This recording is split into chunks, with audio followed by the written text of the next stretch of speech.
the rusher. To me, the most important position in football. I think it dictates in flag football. I think it dictates a lot as far as the result of the game and being able to put pressure on that quarterback.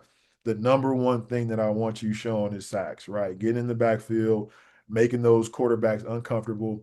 And even if you don't have sacks, quarterback hurries, right? So what does that mean? If you guys are running around, right, and the quarterback's throwing the ball a little bit sooner than they want to because you're rushing them and they're running left or right and they just kind of get rid of it, incompletion.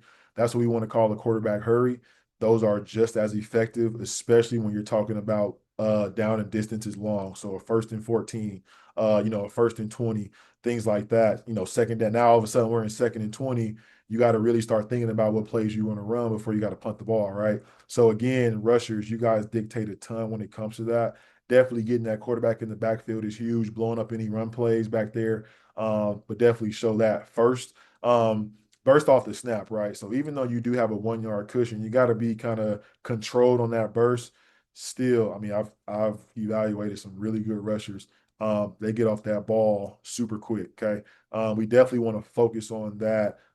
Similar to receiver, which I always say, receiver and rusher are pretty much the same position. If you really start looking at how they operate, and so having that burst off the ball, being agile, being able to avoid, a double team, maybe sometimes even a triple team if they have multiple players in the backfield, I think is huge for you. And really with that, now once we get into that part, as far as the burst, now we're talking about run pursuit, right? So when that ball's moving left to right, east to west, as they say, are you chasing the ball down? Are you making the offensive players have to make a decision, right? Are you making defenders cut back sometimes and go back to help?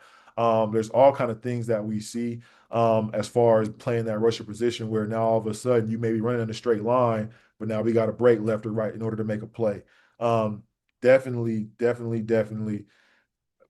As the game progresses, there's going to be some fast players hitting the edge, especially when coaches start wanting to run different sweeps and jets and all kind of things.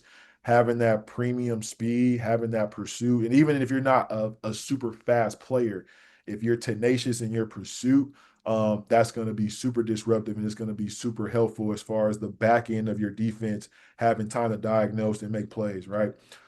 Pass disruption. So that kind of goes with the quarterback hurry I talked about. But also, some players are better at putting their hands up and knocking down passes versus getting sacks, and that can be just as effective, right? So, again, if you're a player who's used to being able to time up a throw and knock that ball down, and that's your thing, definitely show that. Coaches love that, being able to knock that ball down. And again, for some of you who don't do that, it's good to work on it, but just remember we can't make contact, right? But again, if it's on your tape, obviously it's because you did make contact. It was a clean play.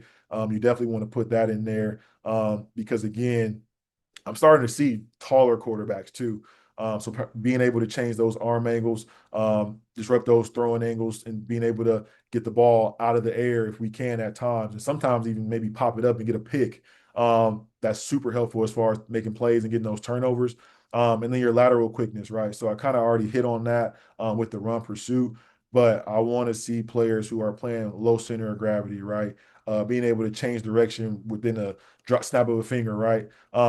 We as rushers, I just believe that if you got a good rusher on your team, you're going to go very far in tournaments. Once the college thing happens, in playoffs or however they're going to format it, I think the trend will be the teams with the best receivers and rushers.